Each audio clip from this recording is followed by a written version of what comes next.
Hey everyone, it's Dave and Bo. Bo's giving us a good stretch because we're heading out to the garden this morning. And we've got all sorts of cool things. We're actually gonna head over this way this morning. Look at all the flowers. Almost looks like it's raining from this tree here. This is Hymnosporum or sweet shade. And even though it looks really big, it's not too tall. It is roughly about 25 feet. So an excellent tree, easy to grow. It is called sweet shade because it is fragrant.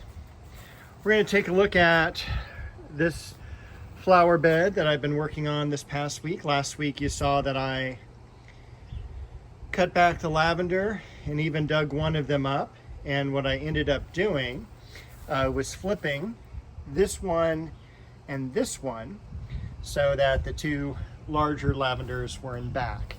So I also planted some Calibrachoa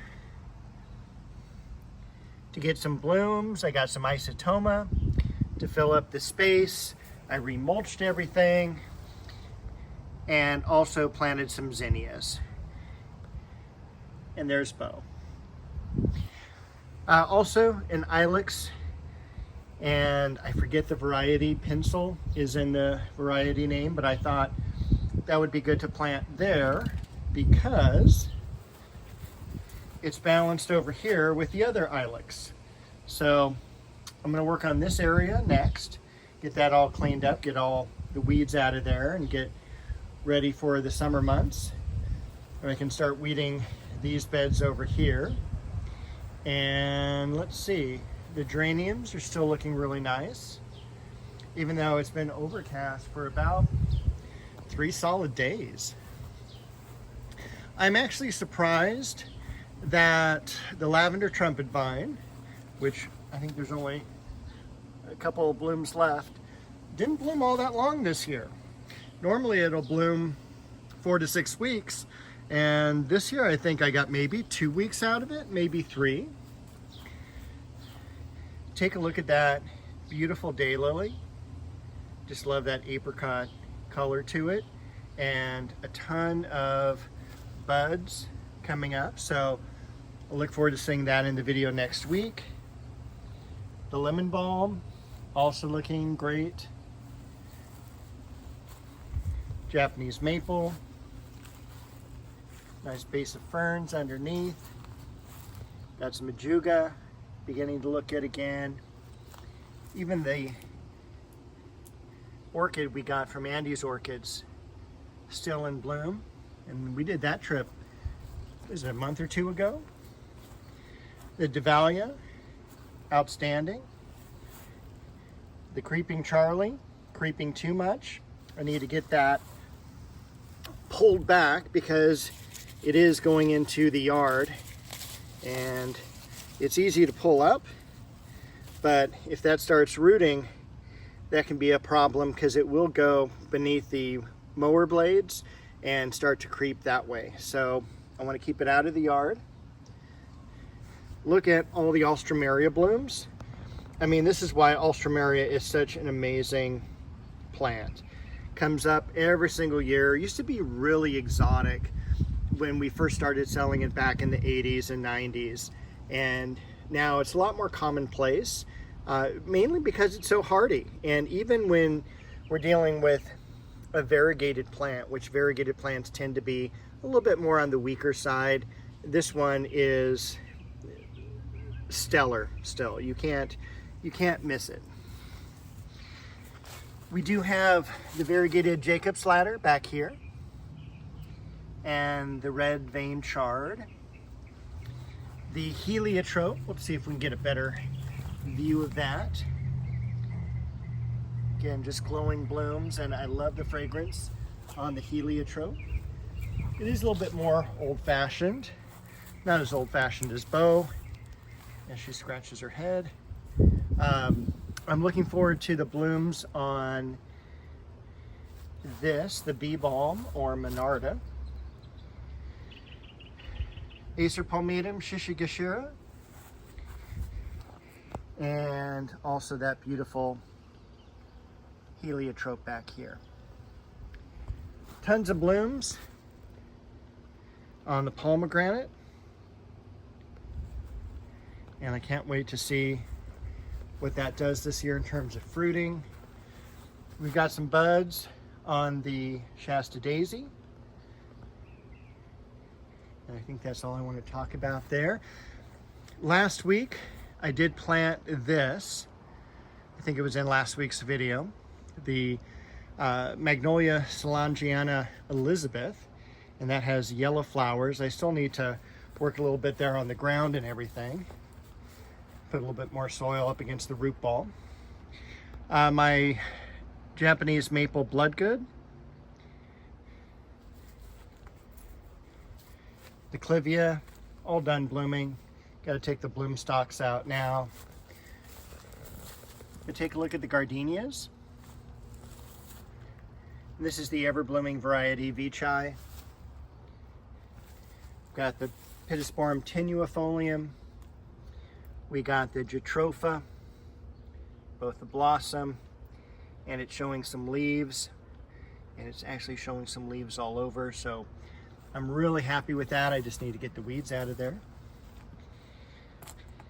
I did plant the Cypressus Wilma now 2 weeks ago, and that has kind of a really lemony scented foliage, so I'm looking forward to that kind of growing up in this space and contrasting with the other bloodgood Japanese maple that I have. And I'm hoping between the Japanese maples, which this one's already doing terrific, and this one laced out from last year as well, provides a little bit more shade in this area, along with the Chinese fringe tree, which is done blooming, and I'm hoping for a lot of new growth. It is second year, and in fact, just about its 1 year anniversary in the ground. I planted that May 22nd last year, and today is the 17th, 2023, month of May. There's Bo, and she's right at the base of this Japanese privet. I do need to cut it back, as I've been saying for the past couple weeks, because I really didn't want it to go into bloom. I will lace this out again so I can work on this area back here. We do have that nice hosta. And I don't know if it's gonna show up so much, but I've got a gigantic Schefflera that's variegated coming over from the neighbors, and that's like one of my favorite things that's growing through the ligustrum. And even though it shouldn't tolerate full sun, it's tolerating full sun. We've got some really great peony plants back here, along with the waterfall Japanese maple. I've got the dogwood tree here. We'll take a look in the rose garden.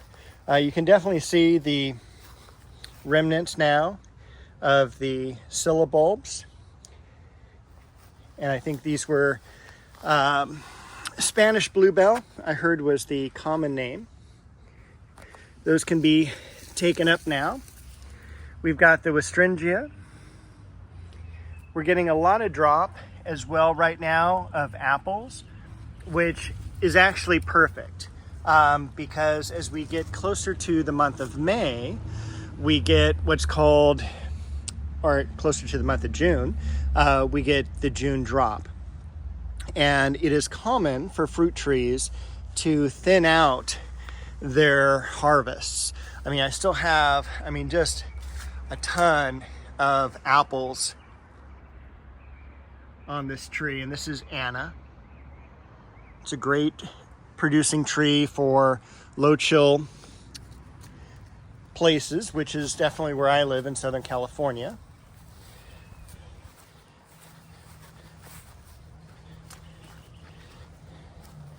We don't get a great production from things like Red Delicious or really even Fuji. Our winters have been pretty warm last couple years, but we have gotten quite a bit of rainfall. This is a beautiful conifer. This is a hemlock, Scaviola. All the blooms are pretty much done on this begonia here, so I'll pull the bloom stalks off and then we'll go right into the foliage.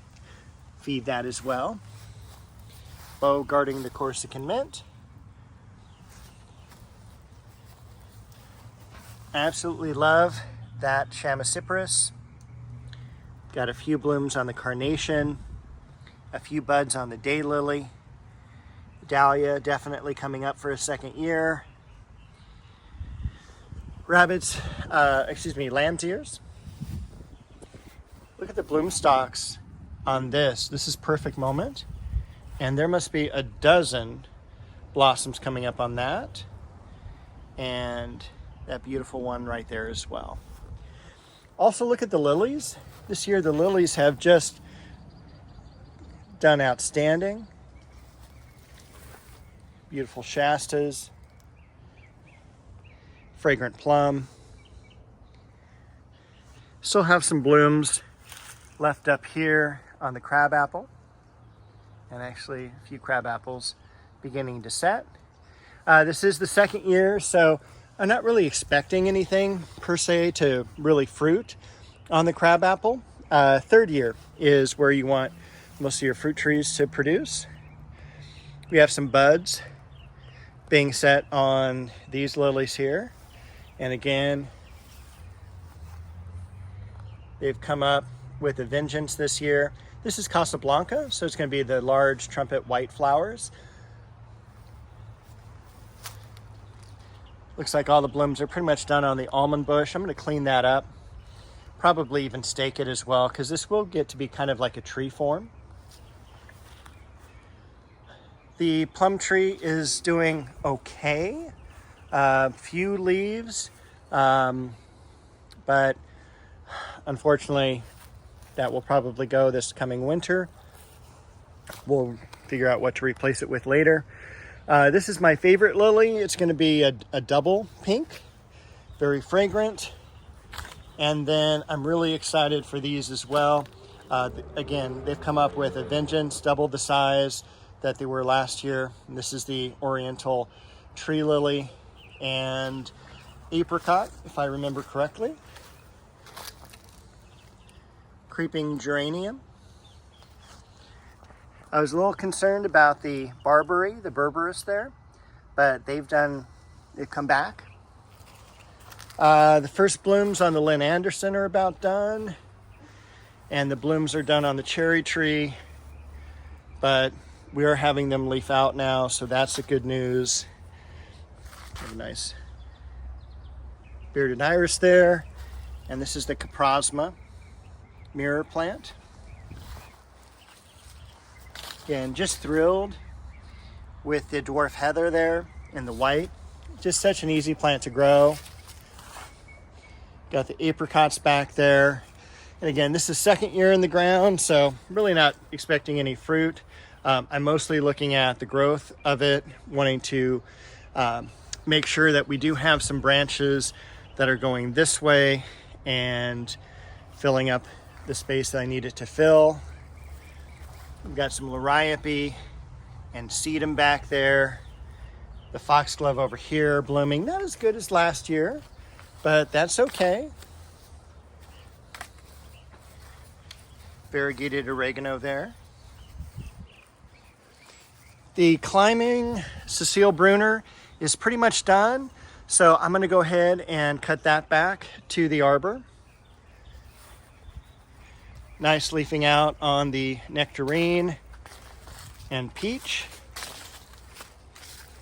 We've got the Japanese maple red dragon, another Chamaecyparis off there to the left. Unfortunately, look at all the leaves from the Michaelia. Even though a tree is evergreen, and the Michaelia tree is evergreen, it will thin itself out. And again, that's about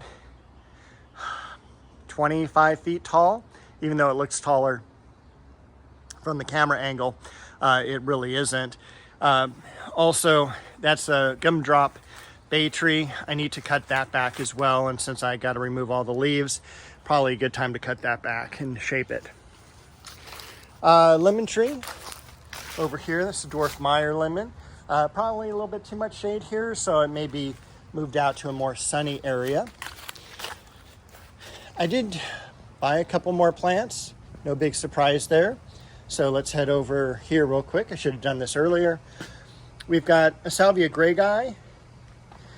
We've got some purple coneflowers, white impatiens, and a couple more conifers for the yard, and one kind of succulent. That's going to be out in the rose garden. And we are back over here. Maybe we should take a look at the roses out front. So let's do that, because I think Bo is preoccupied in the rose garden. Otherwise, she would sneak out with us.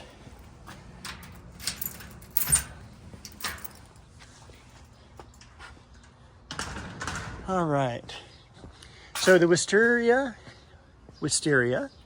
is done blooming. That's been cut back as well. Heavenly bamboo. That's one of the original plantings of this house from the 1950s. Caroline DeMonico. I didn't catch the blooms at the prime, but this is Baron Prevost. I still want to see the blooms over here on Teresa Bugnet. Let's see. Over here, we've got English Garden, which is probably one of my favorite David Austin roses. It's one of the ones that stays compact and great fragrance. It does bloom both spring and fall. We have Graham Thomas over here, and Graham Thomas should be a climber. If I had to do it again, I would have put it next to an arbor. It is a very, very, very vigorous plant, and one of the first ones that came to the States when David Austin roses were first coming here, along with Mary Rose, which is the smaller one here. It's already done blooming, but kind of an off bloom there. Look at this cluster here. And I don't know, unfortunately, the name of this one, but this cluster over here, that is Evelyn. And that was from one of my friends who was redoing his yard and gave me both of those. So thank you very much. And then this is not a David Austin rose. This is Sheer Bliss, which is a hybrid tea. There's some more Evelyn roses here. And look at that as well, with the Graham Thomas right behind it. Here is Sheer Bliss open. And a pretty nice row of iceberg roses. So the older ones, obviously doing terrific. The newer ones, still about a year away from really taking off. And also they could use to be fed. I did do some pruning over here on the camellia. That was not pruned at all last year. So this year did it a little bit more. Nice rounded top. Camellias are finicky when you prune them. They produce blooms on 1-year-old wood. So if you prune it during the summer, you're actually cutting off the blooms for the winter. So as soon as they're done blooming, as soon as the blooms look like this, they can be pruned, and that's the only pruning you should do. The ficus over here also got pruned, and a few of the plants around here also have been manicured. It's been Schefflera planted there since about the 1970s.